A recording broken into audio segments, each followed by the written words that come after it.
jueves 30 de noviembre para hacer el cierre del Club de Lectura Cuenta Conmigo, que durante tantos años viene temporada tras temporada sucediéndose jueves tras jueves. Antes era miércoles, ahora es jueves, con el único objetivo y primordial de compartir la literatura.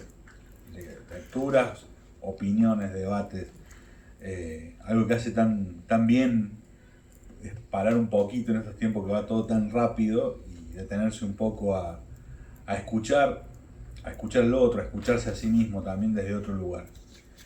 En esta ocasión, para el cierre, voy a leer 3 cuentos que forman parte, o sea, que han formado parte de todo lo que hemos leído durante este año 2023.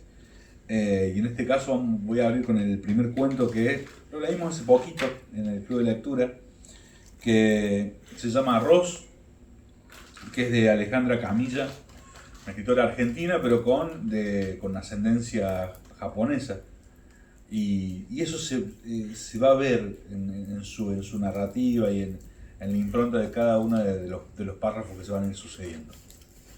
Dice así: Arroz. Hoy es jueves y los jueves almorzamos juntos. Hablamos mucho, o lo que para nosotros es mucho. Ninguno de los dos somos personas que otros consideren conversadores. A veces hasta almorzamos en silencio. Un silencio cómodo, liviano como el aire del que está hecho y en el que se expresa mejor el sabor de lo que comemos. Algunas otras veces, cuando hablamos, las palabras van formando pequeños montículos que lentamente se transforman en montañas. Entre una y otra hacemos silencios largos, valles en los que pensamos como si anduviéramos. Es sabido que las conversaciones y la música están hechas también de sus silencios. Elegimos un restaurante que es una casa antigua en San Telmo. Tiene un patio en el centro, un cuadrado de cielo propio, nubes diferentes todo el tiempo. La conversación con mi padre avanza a un paso tranquilo, como en un paseo. De repente, en medio de una frase, él dice: limpiar arroz. Y junta las manos haciendo un aro con los dedos y las mueve arriba y abajo como si golpeara algo contra el borde de la mesa. Lo que ocurre de repente no es que él diga esas palabras, sino que yo me doy cuenta de que no sé cómo se limpia el arroz. Lo que ocurre de repente es que me doy cuenta de que sé muchas cosas de él así, sin saberlas, apenas intuyéndolas. Sé que mi padre en sus manos debe estar sujetando un manojo de algo que yo no veo. Busco en mi memoria los campos de arroz que vi en Japón e imagino que el manojo debe ser de esa especie de juncos verdes. Deduzco torpemente que el arroz debe estar adherido a las plantas y al sacudirlo debe caer, como pequeños frutos o semillas. Así, viendo los gestos de mi padre, puedo llegar al pasado, a Japón o a la historia de mi padre, que es la mía. Como miro cuadros impresionistas, sin buscar los detalles sino la luz, la idea. Como conozco los árboles de la vereda de mi casa, sin saber sus nombres, pero sin poder imaginar mi casa sin ellos en las ventanas. Así converso con mi padre, segura y a tientas. Él dice, por ejemplo, que este país es un niño, 200 años apenas, y junto al niño yo veo un Japón viejo, con manos en los que la piel cubre y descubre la forma de los huesos. Si él se agarra la cabeza cuando dice que corrían por campos de té, yo sé que pasan aviones por el cielo que no veo y que bombardean. Miramos el menú y elegimos platos que vamos a compartir. Mi padre nunca se acostumbró a comer un solo plato. Fue mi madre la que se acostumbró a preparar varios platos para cada comida. Después hablamos de libros.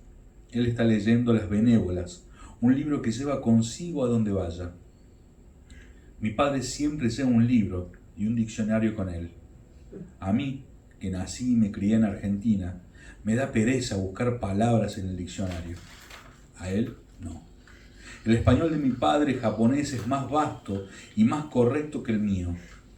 Me cuenta que fue a hacerse unos estudios que le ordenó el médico y mientras esperaba leyó unas cuantas páginas.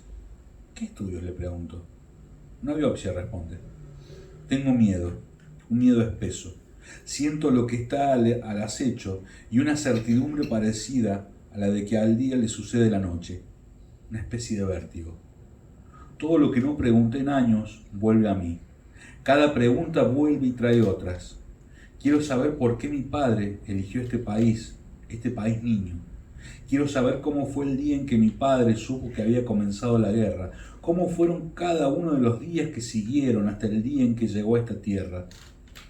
Quiero saber cómo eran sus juguetes y su ropa, cómo era ir al colegio durante la guerra, cómo era el puerto de Buenos Aires en los 60, si le escribía cartas a mi abuela, qué decían. Quiero saber los colores, las palabras, el olor de la comida, las casas en las que vivió. Una vez me contó que cuando recién había llegado, no se metía en la bañadera sino que se lavaba fuera de ella, y solo se sumergía en el agua cuando estaba limpio, porque ese es el modo en que se hace en Japón. Como esas quiero que me cuentes más cosas, muchas, todas. Quiero que me cuentes cada día para que no lo sople el tiempo, tal vez para escribirlo, dejarlo agarrado con tinta a un papel para siempre. ¿Por dónde empezar? ¿Dónde empiezan las preguntas? ¿Cuál es la primera? Busco por dentro, como si corriera perdida en este valle de silencio que se ha abierto de repente entre las palabras. Perderse en un lugar tan vasto se parece a un encierro. Cuando dejo de buscar, veo la pregunta frente a mí como si me hubiese estado esperando. Miro a mi padre y digo mi pregunta. Él sonríe, toma un papel de entre las hojas de su libro y saca un lápiz negro del bolsillo del saco que lleva puesto. Dibuja líneas muy juntas, algunas paralelas y otras que se entrecruzan, luego otra, perpendicular y ondulada, que las corta cerca de un extremo. Son las plantas de arroz en el agua. Después hace unos círculos muy pequeños en las puntas, los granos. Me dice que se van llenando y vuelve a trazar las líneas, pero en lugar de rectas, curvas en los extremos, las plantas cuando el arroz madura. Cuanto más lleno está uno, cuanto más educado es, más humilde debe ser, dice. Uno debe inclinarse como la planta de arroz por el peso de los granos. Luego extiende las manos y los brazos y los mueve paralelos al piso. Se colocaban grandes telas sobre el campo, dice. Yo las imagino blancas, ondulándose apenas, como se mueve el agua cuando es mansa. Él vuelve a poner las manos como si agarrara un pequeño atado y lo sacude como hizo antes, contra el borde de la mesa. Ahora veo claramente, casi puedo tocar los granos de arroz que se desprenden.